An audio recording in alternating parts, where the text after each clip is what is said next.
আসসালামু আলাইকুম, hello guys. এই যে চায়ের কাপটা দেখেন, প্রতিদিন এই এক কাপ চা আমি বানাতে যখন আসি তখন আমার না কেন জানি মনে হয় যে এরকম একটা আহ, এক কাপ চা বানিয়ে, অনেকেই আছেন যারা চা বানান বাট তাদের চা না খেতে আমার কাছে মজা লাগে না।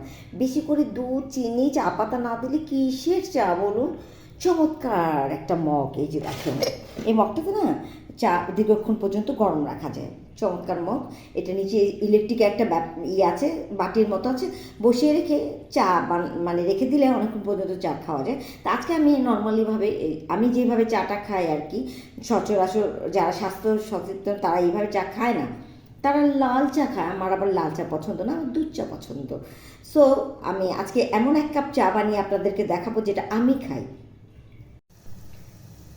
এখন এখানে 3 চামচ আছে চা পাতা, আর আপনার আছে 2 চামচ, 2.5 চামচের মতো চিনি। আমি বললাম না যে খুব আমার মতো এরকম চা কেউ খায় কিনা, তবে মজার একটা চা।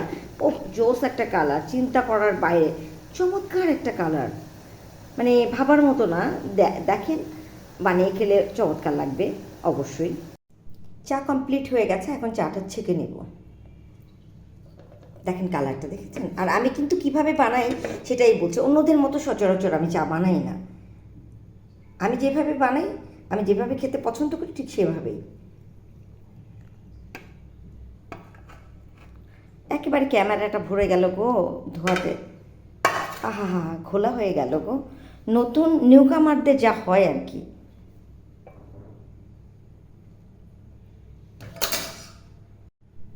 এই যে দুধ দিয়ে, এই যে দিয়ে আমি দুধ কিন্তু আগে দিয়ে দিই। দেখেন বানিয়েছে, চায়ের কালারটা দেখেছেন? আহ, কি চমৎকার একটা কালার। আরে বাপ রে বাপ, এত টেস্ট বলার বাইরে। খেয়ে দেখি তো। আহ, কি চমৎকার! আপনারা বানিয়ে খাবেন। আর দুধ চিনির কথা ভেবে লাভ আছে? বাঁচবেন কয়দিন বলেন?